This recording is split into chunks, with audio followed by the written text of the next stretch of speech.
यहाँ रहने वाले जितने गरीब लोग हैं उनके बच्चों के पास पढ़ने का कोई सुविधा ही नहीं है। गरीब का बच्चा जा रहा है पढ़ने, वहाँ पढ़ता नहीं है, खिचड़ी खाया और घरे चला आया। कॉलेज में खिचड़ी नहीं बट रहा है लेकिन वहाँ से डिग्री बट रही है। बिहार के शिक्षा व्यवस्था का हाल ये है, स्कूल से खिचड़ी और कॉलेज से डिग्री बट रहा है, पढ़ाई दोनों में कहीं नहीं हो रहा है। तो अगर पढ़ाई चाहिए क्योंकि यही रास्ता है गरीबी से निकलने के लिए, तो बिहार में सबसे ज्यादा पैसा शिक्षा पर खर्च होना चाहिए।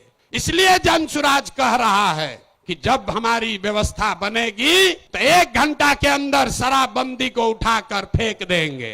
अगर बिहार में विश्व स्तरीय सबसे अच्छा शिक्षा व्यवस्था बनाना है तो 5 लाख करोड़ रुपया चाहिए।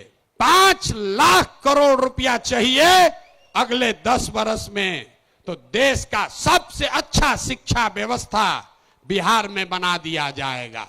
और ये 5 लाख करोड़ रुपया आएगा कैसे? जो शराबबंदी हटाएंगे तो ये तय किया कि शराब से आने वाला टैक्स का पैसा वो बजट में नहीं जाएगा, नेताजी के सुरक्षा के लिए नहीं खर्चा होगा, सड़क बिजली पानी के लिए नहीं होगा। जितना शराबबंदी के टैक्स का पैसा होगा अगले 20 वर्ष बिहार में सिर्फ और सिर्फ नई शिक्षा व्यवस्था बनाने के लिए खर्च किया जाएगा। अब समझ में आया काहे हटाना चाहते हैं? हर बरिस 20,000 करोड़ रुपया शराबबंदी के चलते नुकसान हो रहा है, तो 20 बरस के पैसे को, शराब के टैक्स को अगर आप नई शिक्षा के व्यवस्था के लिए खर्चा करें तो 4 लाख 5 लाख करोड़ रुपया बिहार के बच्चों के मुस्तकबिल को बदलने के लिए उपलब्ध हो जाएगा। हम ये नहीं कह रहे हैं कि शिक्षा व्यवस्था बनाएंगे, उसका रास्ता भी आपको बता रहे।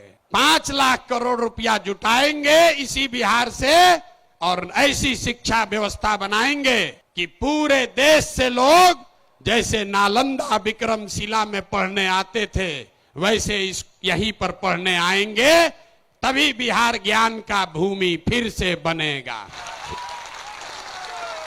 शराबबंदी जाएगा, नई शिक्षा व्यवस्था आएगी।